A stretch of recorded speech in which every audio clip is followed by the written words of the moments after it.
there is so much we can talk about my work.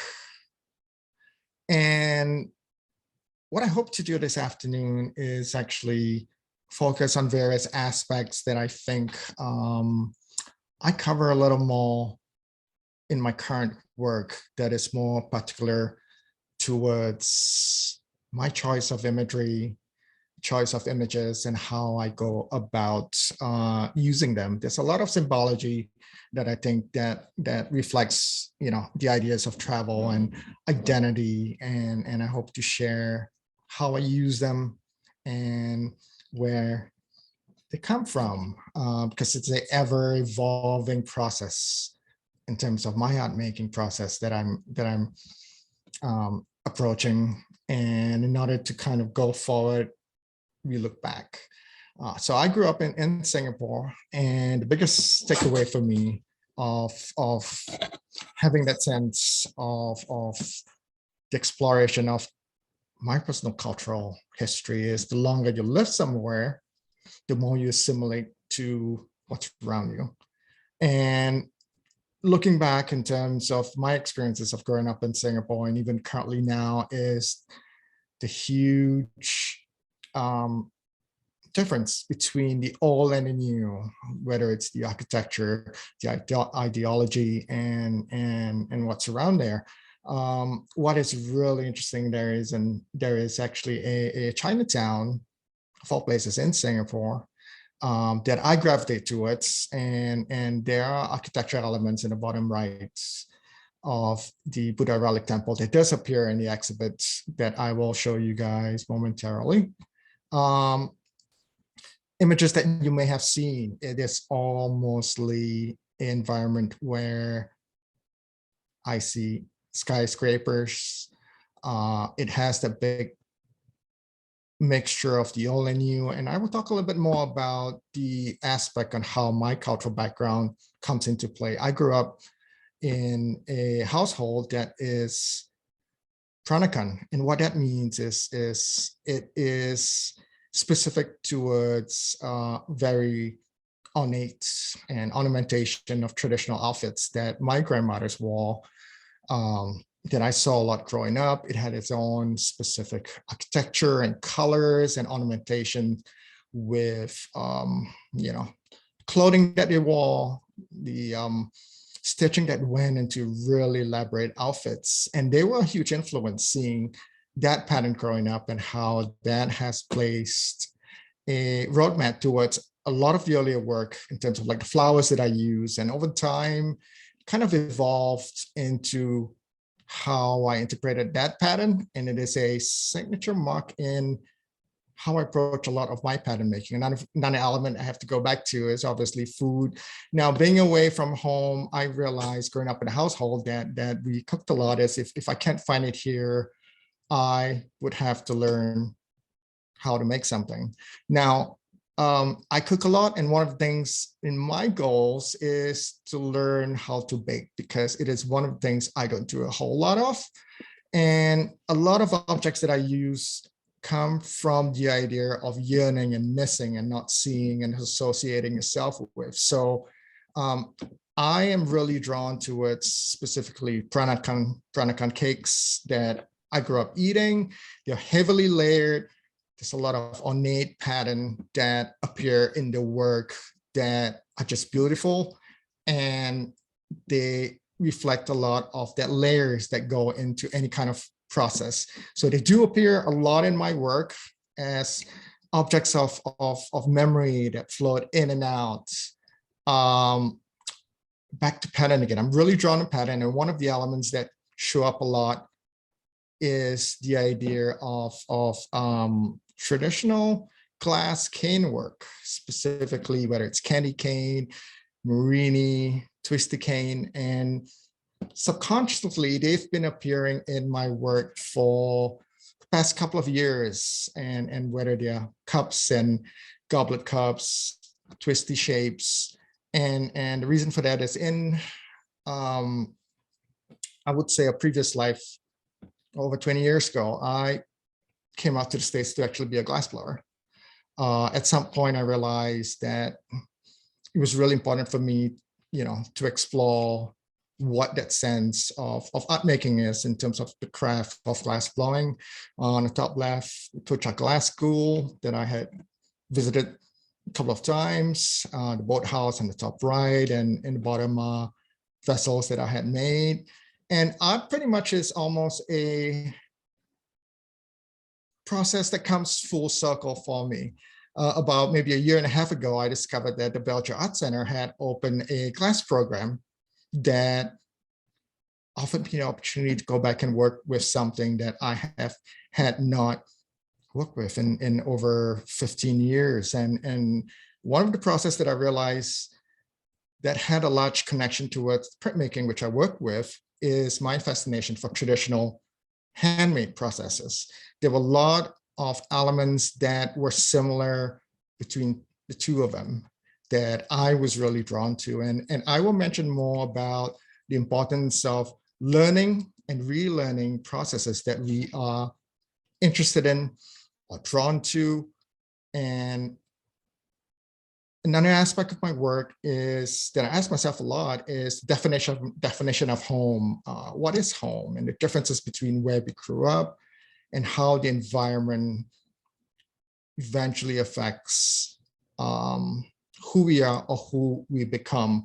Because growing up in a city, all I saw was skylines, and the opportunity to live out here, a lot of the imagery that gradually made its way into my work were tree lines that I often photograph on my travels around the country, especially in national parks. And they make up a lot of tree lines that I found there. And, along with a lot of the other imagery, they do end up being my makeup for my own mindscapes.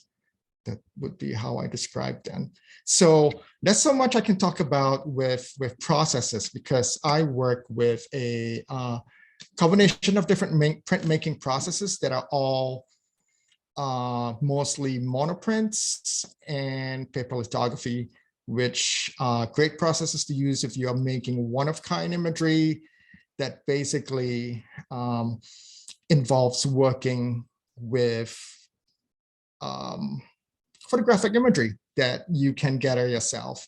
And just like a painter would paint, I would use a brayer as my own paintbrush. For example, I would work on the background like what you just saw. And these are actual images, whether they're the flowers that I've talked about, lanterns, food objects. Specifically, this is footage that I thankfully had shot for the pieces that did end up in the exhibit. So they are inked up on the table, placed on a plate that's been inked, and run through the press. And this is probably only halfway through the finished piece in terms of how the work's created, printed, and transferred. And that's a lot. This is probably only halfway done, so there's a lot more that's gradually added to that. And if you haven't had a chance yet, this is the actual pieces that are currently up in a museum. They do include elements of old family photos of my brother and my dad, who is, on a diving board about to dive in. It's a lot of symbology, narrative that does dive deeper into personal narratives that do go into the work that probably would take a longer period to talk about. So in a nutshell, they are very autobiographic, that talks about almost cultural expectations within family, memories that do kind of fade in and out, and which in the end do tie in back towards my own identity and how I've seen that evolve over time. Things that I do think that is a very important element towards my own personal practice, workshops, and whether it's teaching or taking them, I think they are equally important as an artist and a educator. I feel really fortunate that I'm in a position of being able to travel to teach them, specifically to adults and artists who are, at a point of learning a new process, but also figuring out ways to how to improve their work, elevate their work, find a new process of working. And they are a lot of fun for me to do because I think the fulfillment there between working with adults or kids, these are artists perhaps who are been working a while, and the importance of a workshop is you could not do a workshop and learn it on your own and take perhaps 5 years, but if you invest in yourself and spend that 1 week or long weekend, you accomplish so much more. And for me, I think that is so valuable. You are inspired in terms of learning so much more that you can actually take back in your classroom with you, use it in your own work. I think it's so invaluable that I can never emphasize how much that is, because in terms of learning for me, you can never be too young to start learning and too old to stop. So that's one element that I really enjoy, is seeing other artists produce amazing work along the way. So if you do want to know more about what I do, that is my website. I am on Instagram, and it's got listings of where I teach around in town or out of town as well. And I would love to keep the conversation going. And that's what I have for you.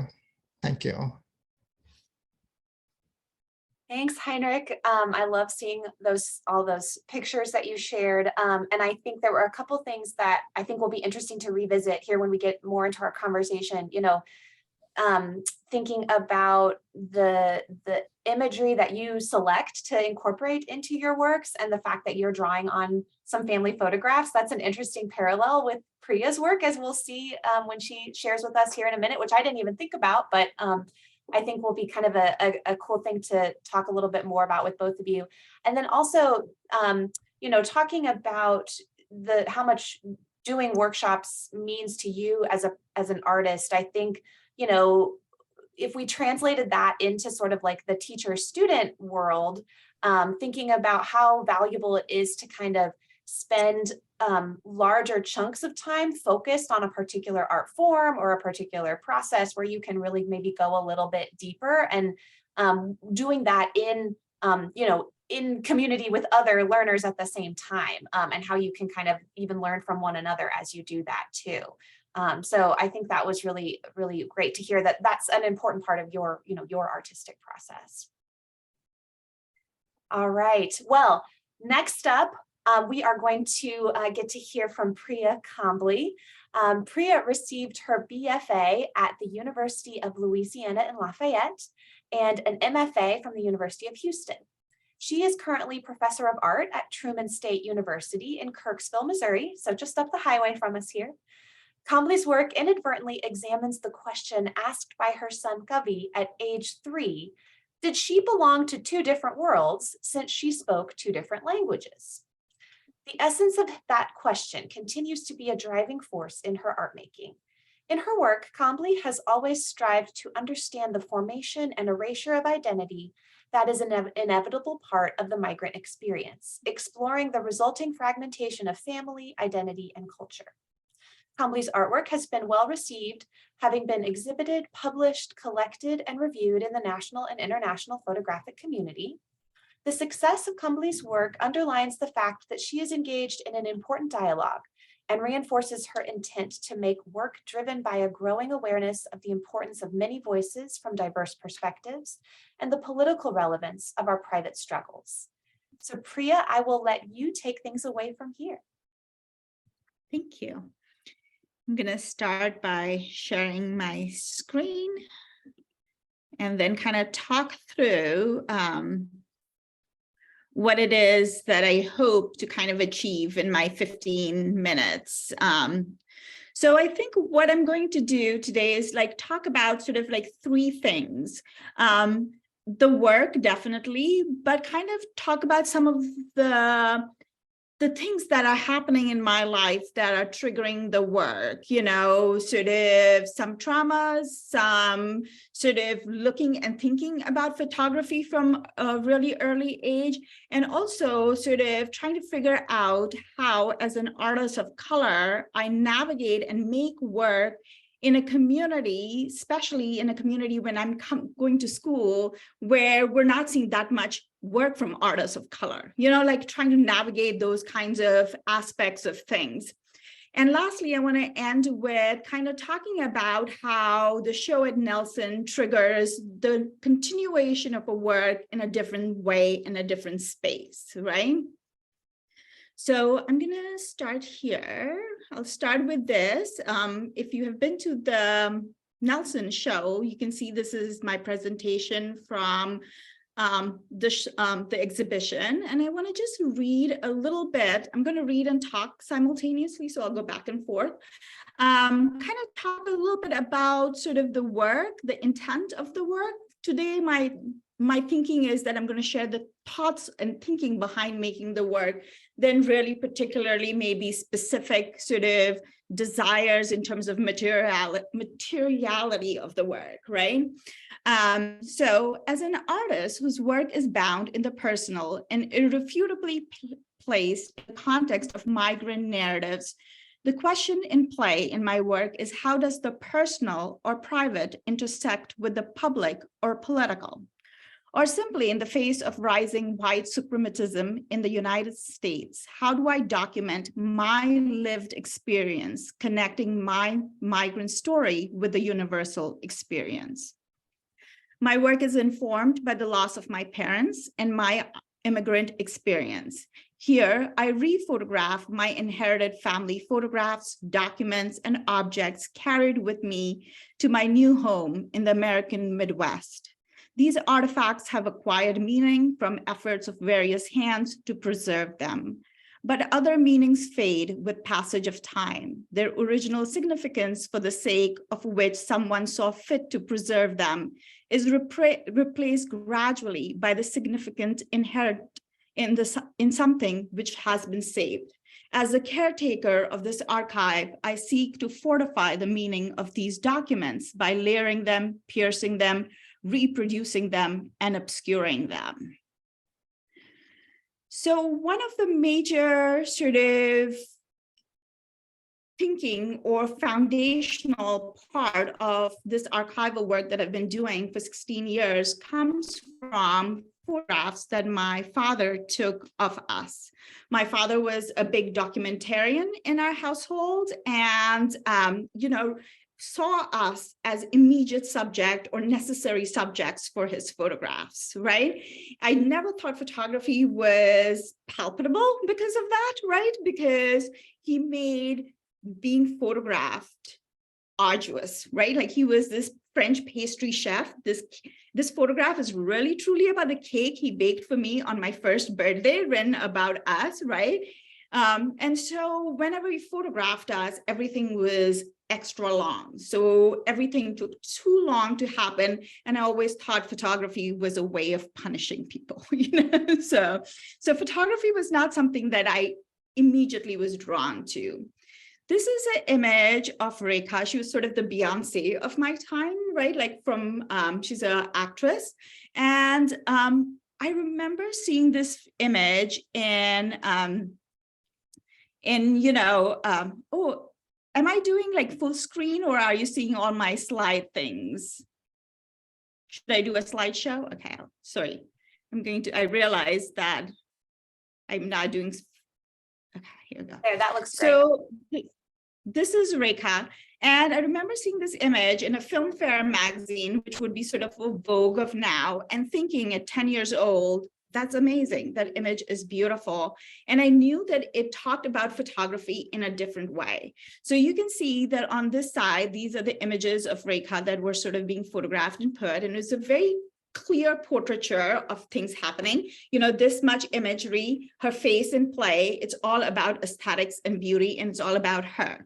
Whereas in this photograph, what we are seeing is that we don't approach Rekha directly. What we're seeing is a reflection of her, and we're drawn not directly to what we think we should be looking at, but we're re-diverted in a way to something else. What's happening in this photograph, which is different than the other images of her, is that the photographer comes into play. So it's not just about her, it's actually also about the image maker in play. And I knew that that was happening at 10 years old. And I was really kind of intrigued by that at 10 years old. And I think that was something that kind of stuck with me. This is actually photographs from the Al-Qazi collection, which is now in New Delhi.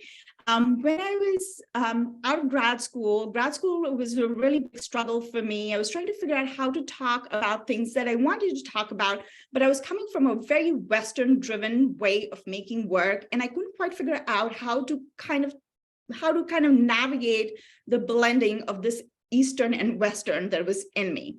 And I remember seeing the show at the CPI in New York. I'd come down to New York to see this show specifically because it held in the exhibition hand-painted photographs from Indian studios. And I walked into this New York space, which was white and pristine. And on the wall were these tiny little photographs of these studio photographs that were hand-painted. And I instantly knew that this was how my work was going to shift and change. And I instantly knew that nobody needed to explain this work to me because I understood it just viscerally.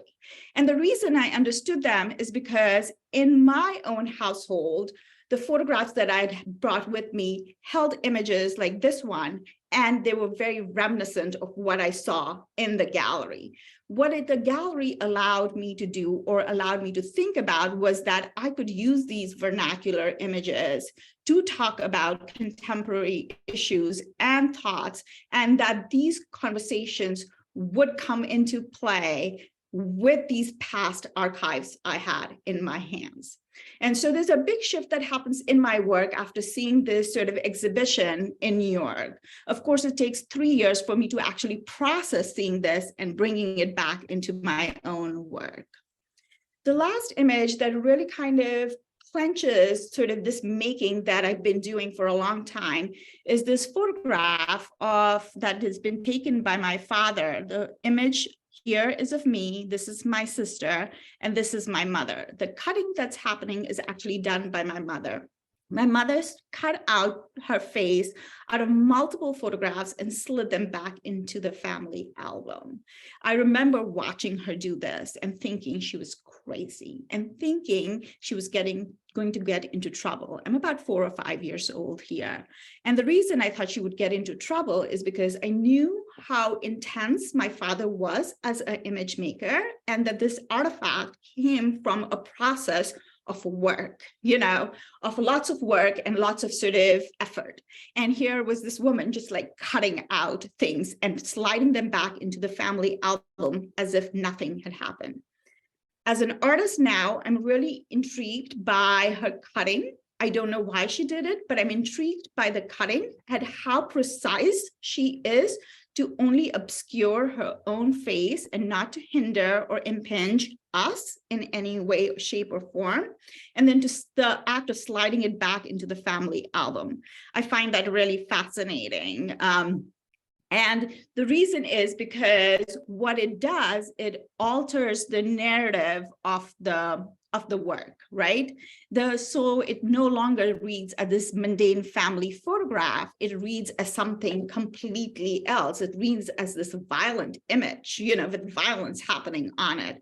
And so what it does is redirects by this obscuring the narrative of the work. And in my work, I do this again and again, where I refocus or redirect the viewer to think about the work differently by the mark makings that I make on the work and the placement of those marks, right?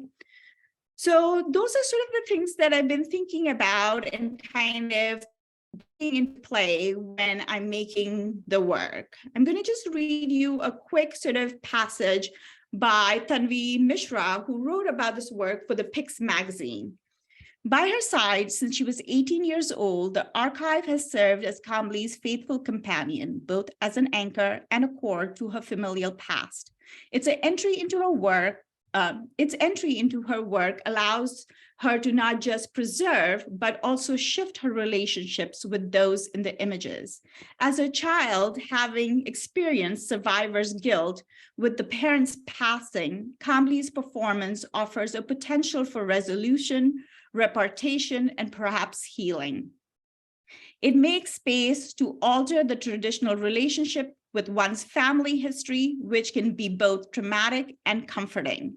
Her process affords her more agency, moving from what she can remember to what she chooses to remember, and how, in mediating the remnants of her past, Kambli builds a new, reimagined archive of her hybrid identity and recasts it for her own legacy.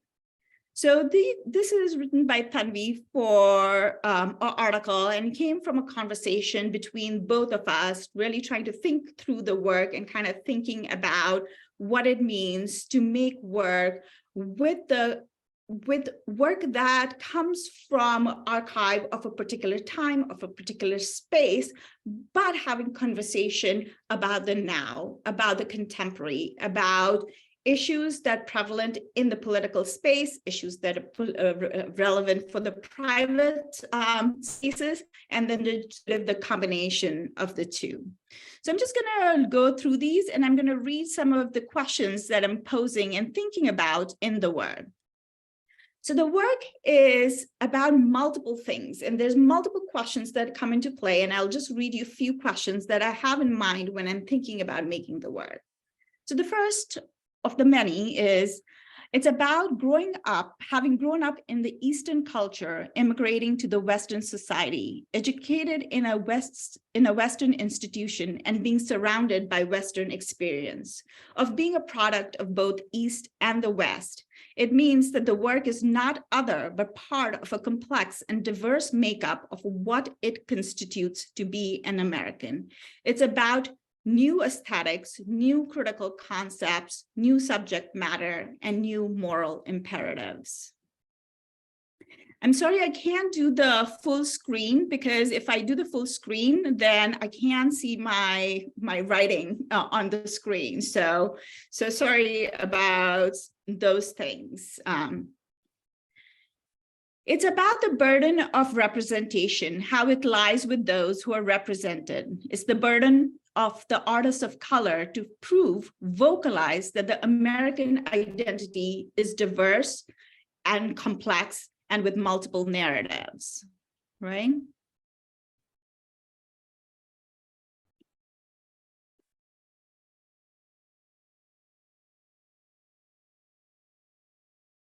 It's about photography and its colonial history and its manifestation in my own life. It's about standing in front of my father's Minolta camera, waiting to be recorded, archived by him only for these artifacts to be rephotographed by myself.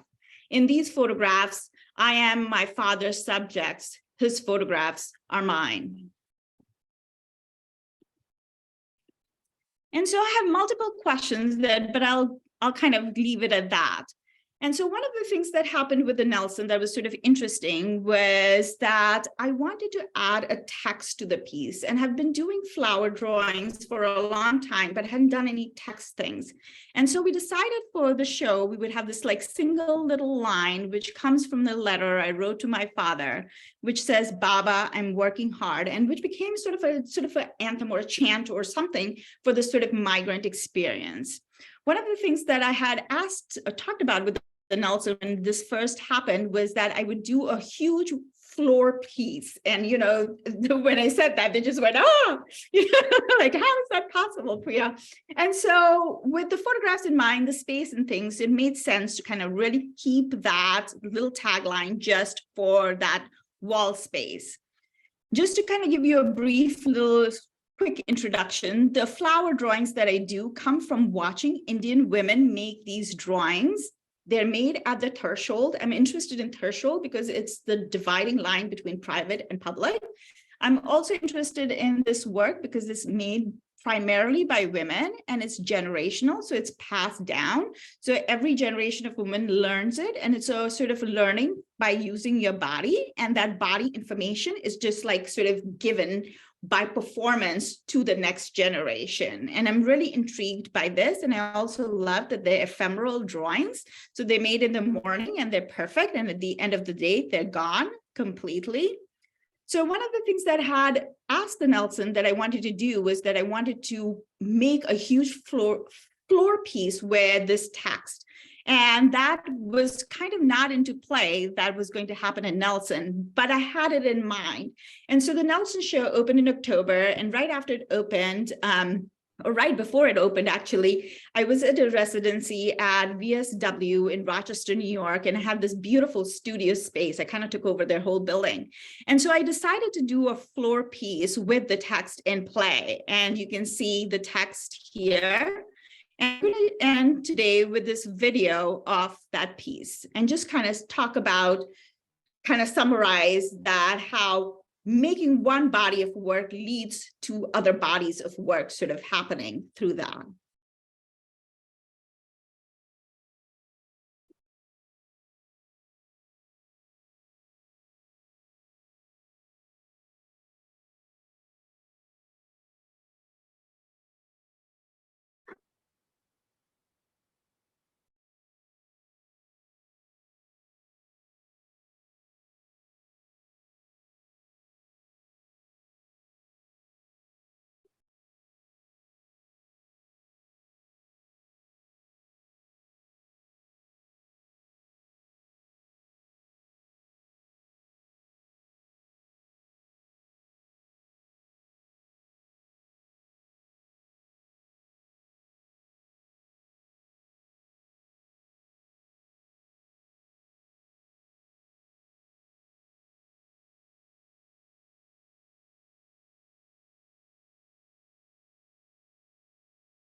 And that's all I have for you. I'm going to stop sharing.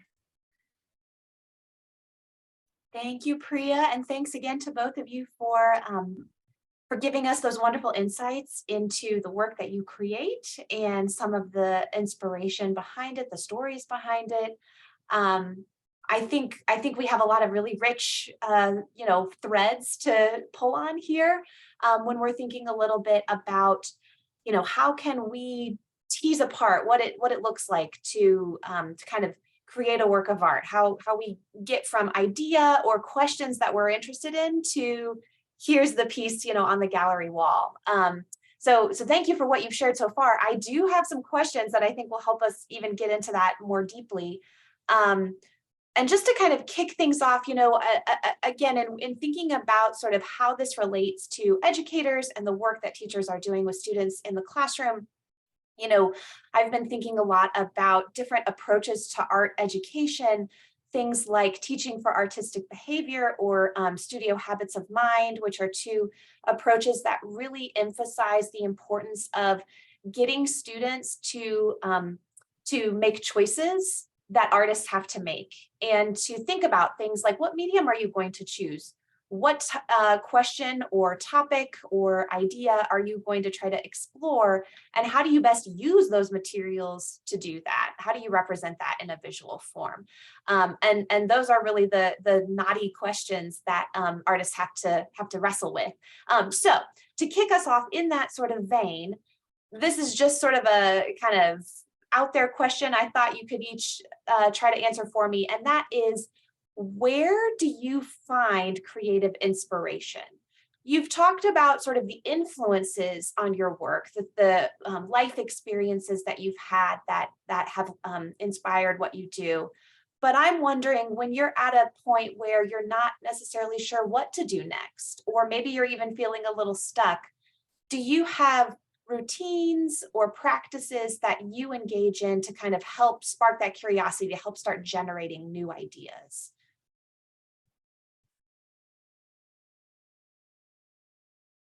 Heinrich, you want to start? I can. Um, I think with any kind of art making, we keep, whether it's a physical journal or mental journal, and what I like about this is they often come in parts, meaning that they are often fragments of thoughts that over time evolve and combine with the other fragments, and they do become something else. The thing that you brought up of life experiences is such a large chunk in the art making process and content of the work, pretty much, where finding that inspiration that gets channeled into the idea, or having things evolve having things evolve on its own, come in multiple parts for me.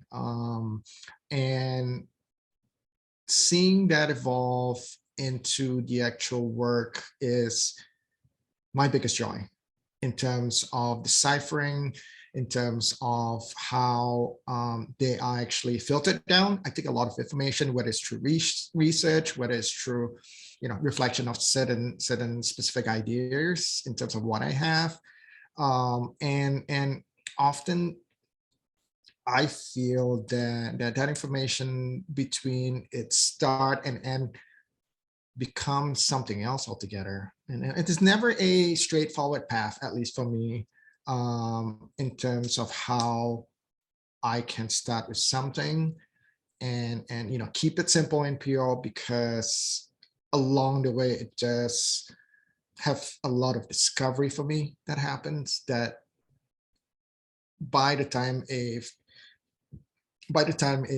finished or close to a finished product happens, it may be something else altogether. And it's never a straight path. It's never a straightforward method in terms of what that singular recipe is, because often, art making has certain recipes that we can draw from, again, from experience, but then the whole ingredients constantly shifts each time you can make something. The same dish, for example, using that as a parallel, or if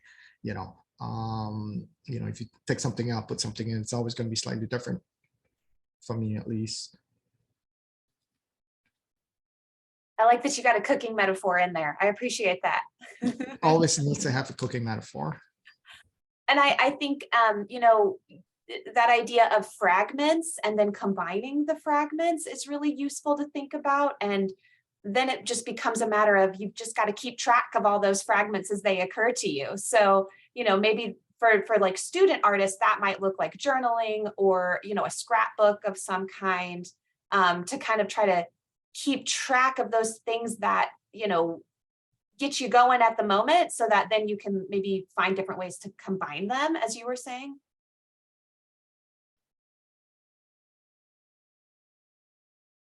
Priya, did you have any thoughts on kind of your creative process? So I'm going to actually start by saying, like, inspiration for me is problematic, right? Because I think some of it is like the assumption that artists are like waiting to be inspired, that there's a muse, but I think for most of us who are making work long term, it's a work. it's work. It's just work, pure work, and it's constant. But there's also like some burning desire to understand something or to articulate something or to kind of really be curious about it. And not necessarily that there are multiple things. For me, the work has always come from this personal pool of information and really dealt with talking about the migrant identity. What's happening is not necessarily that my questions about things are changing, but my environment in which I'm making it is shifting politically or like family wise. When I was making work, I was single, but then I have like 2 kids, and their lives coming into play means I'm an academic, so I'm teaching, so their student lives coming into play. So lots of people are sort of I'm receiving from them as much as I'm giving to them too, right? And also I'm really looking very carefully because I know that I'm making my own work. I'm very aware of sort of my thoughts and my instincts are, and I know what I will do. So I'm very careful to make sure that I'm looking at other people's work in terms of really understanding sort of their process and trying to see if I can deconstruct it in my head without them telling me, right? Or like investigating further if I can't deconstruct it, trying to figure out what their methodology is, what their thinking is. So it's not that me just generating what I think, but really kind of understanding how this conversation about migrant identity, for example, is dealt with writers, by, practitioners, by artists who are in craft, because these are conversations that are bigger conversations than just me. Multiple people are kind of having those, and as we can see in this show, that even with the 8 of us, those conversations come out very different outcomes, right? So for me, it's not just about sort of involving my own practice, it's also really kind of being interested in other people's practices and trying to figure out how to navigate those and conversations. It's very important for me to kind of have a conversation about my work or somebody's work, because I think sometimes those conversations generate some different understanding or some articulation that hasn't quite happened. I feel when I'm making work, I have blinders on. I'm like that horse that doesn't see anything, but just what's in front of me, right? And so in some ways, I have to kind of get those blinders out to really kind of figure out what I want to make. But I also think I am constantly making work. If it's not physically, it's in my brain. It doesn't kind of ever go away, So it's so when I'm in a gallery or in a space, I'm also thinking about, oh, they're talking about this. How are they doing this? I'm also making myself be in spaces where these conversations are happening, and being an academic, in a way, it comes with part and parcel of, of educating. But I think some of the problems is that that when I'm trying to talk to my students, they think that they should be struck by lightning and some inspirations happens in their head. And it's like, no, tell me what you're concerned about. Tell me what you think about life. Tell me what your thoughts are. Work comes from that. If your work is separate from your life, they run two parallel things, it becomes really hard to keep it going. They have to dovetail in some ways in order to pursue it, I feel from my experience. Does that answer your question? Oh, that was wonderful. I will stop myself. Well, but there were several times where, you probably saw me nodding my head everywhere, that several things you said that I think have so much value for educators and for students, that idea of art as being a discipline, something that you are, returning to and always, kind of thinking about and working toward, I think is really helpful, because you're right. I think there are students often feel like the idea should just come. And if it doesn't, there's something wrong with them. And so I'm so glad you brought that up. And then that idea too. Oh, yeah. I was just going to say really quickly, and this, when Heinrich and I are showing work, we're showing finished products, we're not showing our failures to you. And so, most of people don't realize how much work doesn't get seen, but has to be made for this work to be seen, Absolutely. Yes. And I also like, Heinrich, what you said about when you start out, you may end up in a totally unexpected place. And so that's part of the process too, is, you don't necessarily have that finished idea in your head at the outset. And then Priya, I also loved what you said about how valuable it can be to talk about your work with others, to talk about other people's work, and think about other people's work, and how it's this bigger conversation to help inform your own practice as well. So this is a Zoom feature I haven't used before, but we have a panelist who has their hand raised, and I think I can allow her to talk. So Sandy, if you're still there, I'm going to click to allow you to talk, and we'll see if you can pose your question or your comment to the group. I don't know if she's still there. We'll see. Maybe. Okay. Well, if she comes on and unmutes, we'll hear from Sandy. Okay, going on that same thread that you just kind of brought up there at the end, I would love to hear each of you talk maybe a little bit about kind of what does experimentation or that process of kind of trial and error or sort of finding your way as you make the work, what does that look like for you? Just sort of in a, maybe even like a concrete form, like what's that? What is that? What happens when you do that? I think to add to what Priya said about, I resonate with how often, that's a certain amount of, even though we may have been making work for a while, and time is relative, there is a sense of vulnerability of putting your work out there, especially to a certain extent if the work gets more personal. And I think in my sense of putting myself in a place of showing work like that is, how do I almost put a barrier there? You often talk about how we separate ourselves emotionally with the work and take a step back, because often we are so close and upfront with what we make that we see in a very different perspective. And again, having your peers, your fellow artists come and look at your work, and they see things differently on how you may see something versus we see it because we are constantly there. I think that dialogue's important. Narratives, again, I think has to be most important to resonate with us before we start sharing what they are. Meaning they have to mean something first and kind of understand what we are trying to say, and that takes time again, because something that well about may totally be foreign to someone else who's not familiar, whether it's culturally, in subject matter or otherwise. And I think about that a lot often when I'm showing something that has significance, but to someone else, if it's something totally different, how does that viewership change without any kind of information or education if I am not there? So questions like that, I ask myself. But in terms of creating the work and process and having failures that happen even before we get to that stage of putting out work there, a lot of people don't see. Specifically with me and printmaking, what is a little bit more difficult is it's almost a one-shot deal, the processes that I choose. And that's why I love that aspect of making monoprints that are one-off. Going back to glass blowing again, where it's a one-shot deal, there's no coming back. So that puts me in a position of, in a way, having to commit. And sometimes that's the hardest thing for us, to just make a mark on what we're doing.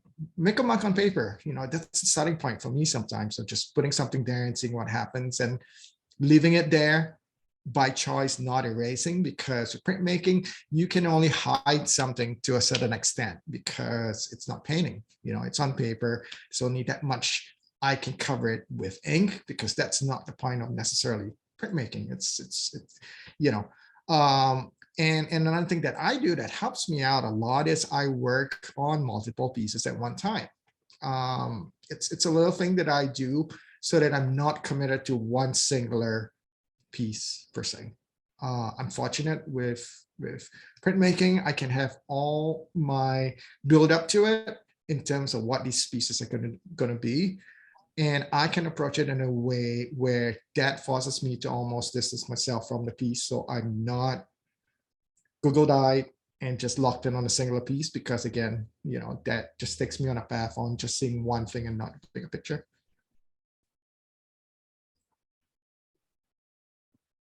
Yeah, no, it's also really interesting to think about all the debris we make. My students and I have been talking a lot, especially in the darkroom, the amount of debris we have in terms of things that are seen is like this thin stack, and the things that are not seen are like this huge stack.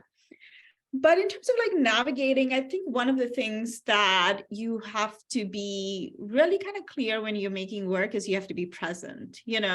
You have to be present for the failures, and you have to be present for the accidents, and to kind of really think about what that failure means, and those accidents, which are so like sometimes like life-changing. How do we then take those accidental things, and how do we use them, or how do we control them to create what we finally want? But I think once you start making work, like the flower work I was making, I'm not sure how it started, frankly, I can't remember that. But the text happened organically with it, because I understood that the flower would hold its form. I could make it do that. And then I could basically erase it also simultaneously, right? So once I could put that in a photograph and make patterns out of it, I was like, I can then do text with it, then I can write with it, So it just kind of was being aware of my materials and their ability, and a kind of understanding the sort of what I had in my presence and how I was going to use it. And some of it is just being present while you're making work, or present while other people are making work in your space. It's just pure observation at some point. It's like, I'm now going to use Heinrich's thing, because every time I cook, and I call India and I'm just like, what do I do? And they're just like, just watch it. And it's like, what am I watching for? And they're just like, watch it, you'll know. And it's like, it's the same thing in the studio. You basically, when like kind of said, you make a mark and you leave it, you're letting that mark be, you're saying, I've made you, you're made, I'm not erasing you, then what do I do next? It's really kind of, I think, similar to that. I don't know. That's a hard one, right? Like, because you are so engrossed in making, it's hard to deconstruct it, that it makes sense in some ways, because innately it makes sense, but it's hard to articulate them. Well, and it's a hard process to teach too, right? Which I think is kind of, what we're trying to do here tonight is really, and what you all have done so beautifully is talk through, these are the things we think about as artists, because, for you all, you are experts in your discipline. And so it comes, naturally to a certain degree. So I think that's really helpful to think about, a lot of the words you all have been using have to do more with almost like mindsets, this idea of like, we're going to be sort of flexible and observant and curious as we're making art. And those kind of qualities being just as important as the technique and the skill in a lot of ways. That's kind of what I'm hearing. I don't know if that is what you're going for. I'm going to just tell you a funny little story. I have a friend who's an art historian, and she said, like, when she was like 18, she'd gone to Italy and decided, like, it was like a life-changing decision. She was going to be an art historian, but it was almost like she had decided she was going to take up church or something, like she was going to be a nun or something. It felt like such a kind of like, oh, I'm going to give my life to you, to this discipline, And for me, I think art making is that I have decided to give my life to it. I'm dedicated to making it. And I'm not dedicated to necessarily making brilliant work and constantly being amazing, but I'm dedicated to the task of creatively and visually, critically thinking about something. And I think it's also, and they call it art making, it is a practice. You literally have to, it's the same as if you are a classical musician, the saying is practice, practice, practice, and keep making what you're doing before you get somewhere. I think no matter whether you're a young artist or an older artist, it's like you have to kind of commit to that. I like this conversation I had with a friend. We were talking, you're only as good as the last piece you made. And it's not about making brilliant pieces all the time. It's about literally making the work that means something. And even then, in those words, what kind of value do you put in that, and you have at some point believe in your own work, and for me it's about the excitement of discovery of things that I would not expect, self-discovery, discovering my subject matter that opened new doors for me, looking at myself very differently, hearing feedback from people based on things that I may not have seen before about myself, about the work, about subject matter that I'm exploring, and the importance of going out and learning new processes if they have been of interest for me, if I'm curious about representing something a certain way, and I'm not at a skill level to achieve that, I would take it upon myself to go out there and research with someone else who does it and learn, and learn a new process, how to do it. Because to me, I think for so many years, the emphasis for me has always been like learning process, getting good at it. But at the same time, process is cheap. It's what you make of it. How do you make it your own? And for me, those are a lot of different elements in terms of balancing everything that goes together. All right, well, I feel inspired to go and keep making some art after this. I thank you both so much for sharing your insights and your work with us. I know we could probably keep talking for a much longer, but I'm sure everyone is excited to get their weekend started. And what a great way to kind of sail off into the weekend, getting to see some wonderful art. I have put a few links in the chat for everyone. There is a list of resources related to this exhibition, found in translation, the artists you heard from tonight, as well as this is only a quarter of the artists who are featured in the show. There's 6 more you can learn about. So there's links to some resources if you'd like to learn more. There's also on that resource list some links to sources on some of these ideas we've been talking about, how to kind of teach this this approach to art education that really forefronts process and student choice and student agency and thinking like an artist. If you would like more tips on where to find resources related to teaching art or to the exhibition, I put a link in the chat to get information on the Educator Resource Center here at the Nelson-Atkins. That is our lending library for teachers, and we're also here to help connect you, answer your questions, and really support you in using our exhibitions, using works from the museum in your teaching. And then the last link there is just a short little Google survey form if you don't mind filling out a quick evaluation about our program tonight. I am going to be sending a follow-up email to all of our attendees and actually to everyone who registered, but maybe wasn't able to make it tonight. That includes all of those links as well as the recording of our session once it's ready to go. So on that note, I will thank you all once again for joining us, and I hope everyone has a wonderful weekend. Thank you so much. Thank you.